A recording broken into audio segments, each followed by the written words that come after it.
At the beginning of World War I, this now goes back to 1914, countries suspended exports of gold, suspended convertibility of gold. They wanted to hang on to all the gold they could. They knew that gold would be crucial. Gold was money, in effect, and would be crucial in fighting and winning the war, so they weren't going to let any out of their hands. So the gold standard that had prevailed through almost all the 19th century, really go back to the kind of the post-Napoleonic period in 1815, was abruptly ended with the outbreak of World War I. Interestingly, one of the biggest advocates for not ending it, at least in the UK, was an advisor to the Exchequer named John Maynard Keynes. You know, Keynes is his reputation as this gold basher, gold hater, you know, barbarous relic and all that stuff, which he never said, by the way. I actually tracked down the 1924 first edition of his works to see what he actually did say, and he was not talking about gold. He was talking about the gold exchange standard of the 1920s.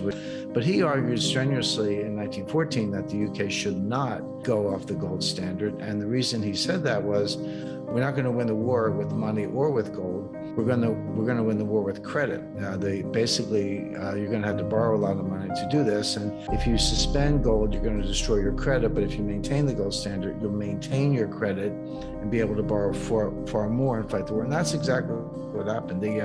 Jack Morgan, based in New York, raised enormous amounts of money for France and the UK, and no money for Germany, and that was one of the decisive factors. So now kind of move ahead to the 1920s.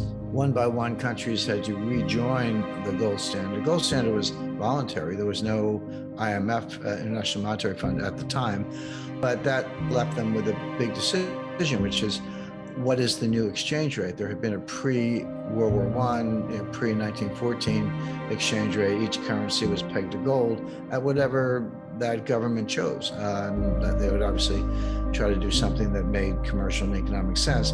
But you joined voluntarily and you picked your own exchange standard, so to speak. Of course, once you pegged to gold, you pegged every other currency in the world, because not everywhere, but all the major trading currencies, because they're pegged to gold also. And France and Belgium and Italy and a number of countries went back at a greatly devalued rate. It was, they devalued the currency and raised the price of gold denominated in their currencies. And they did that. It was a simple recognition of the fact that whatever the pre-war gold standard was, they had printed enormous amounts of money to fight the war. If you're going to go back to gold, you either had to devalue the currency to reflect the increased money supply, or you could decrease the money supply, but that would cause a recession. So they basically inflated their currencies and went back to gold at a new standard. That's why, 1925 American expatriates like Ernest Hemingway and Gertrude Stein and F. Scott Fitzgerald were living very comfortably in Paris on relatively modest U.S. dollar incomes, because the franc was so devalued when they went back to gold. The one exception to that was the UK, and at this point, Winston Churchill, believe it or not, was Chancellor of the Exchequer. It was long before he was Prime Minister, but he was the head of the Treasury, in effect. And he felt duty-bound and honor-bound to go back to gold at the pre-war exchange rate. He said that, a deal's a deal, contract's a contract, people had faith in the paper money, let's maintain convertibility at the old level. Well, he did that, but as I suggested, you had to cut the money supply in half to maintain the new peg. That put the UK in a depression 3 years ahead of the rest of the world.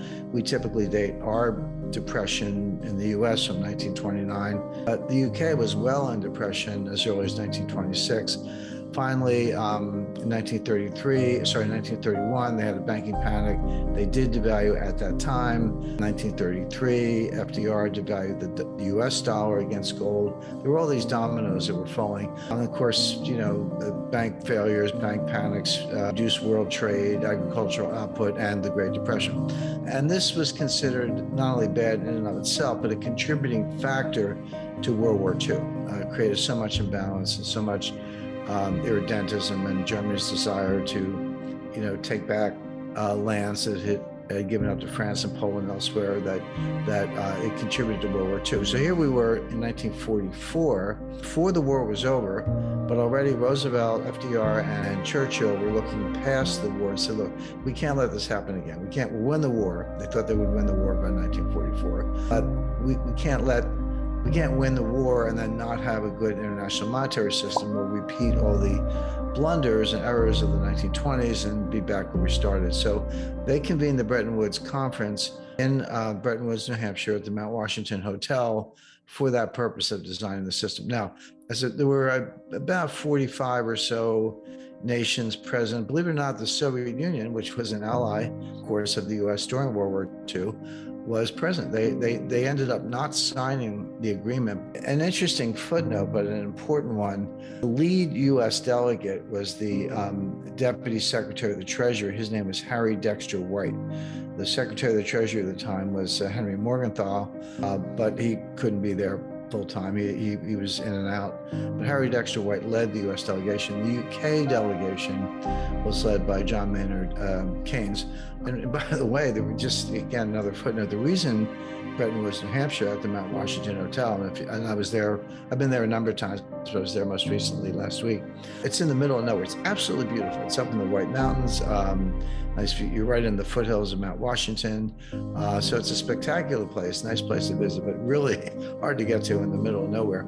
The UK and the US were really the only important voices. Yeah, and then the UK was really speaking for the entire Commonwealth. That's what gave it. And they had a fair amount of gold that gave them a voice. But this was really all about the US hammering things out, compromising with the UK, and then coming up with something. Everyone else just kind of jumped on board. I'm sure there was give and take, but it was pretty much hammered out by the US and the UK. But in all fairness, it was really dictated by the US. Now, here's where it gets interesting, because Harry Dexter White was a Stalinist agent.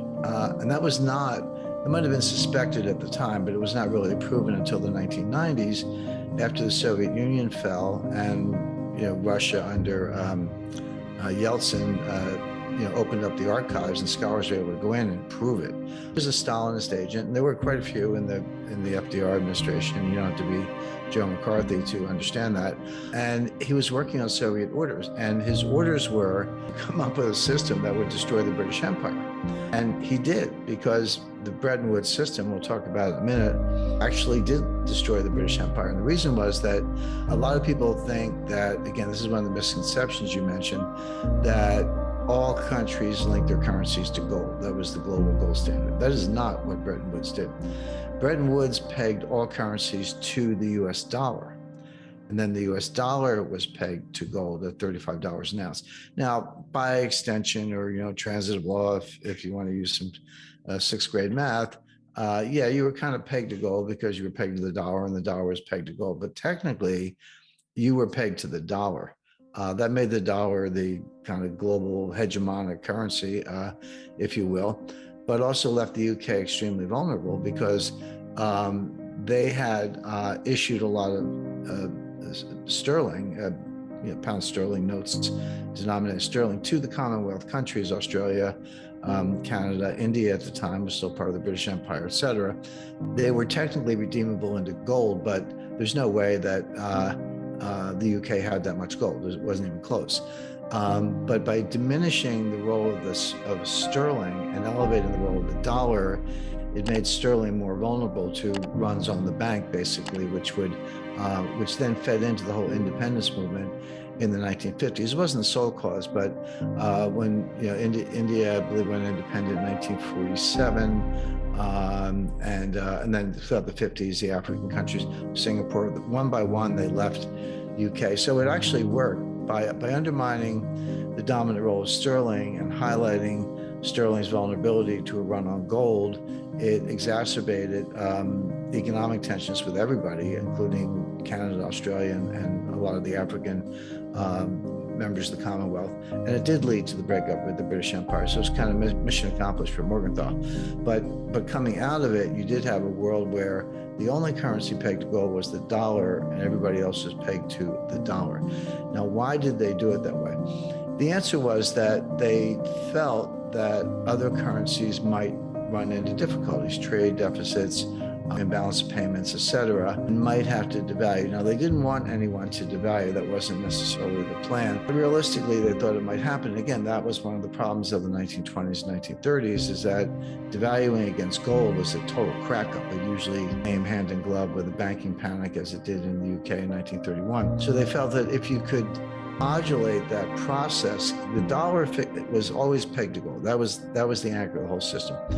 But if you ran into trade deficit problems, there was a swing lender. The swing lender was the International Monetary Fund. That was really the role of the International Monetary Fund at the beginning.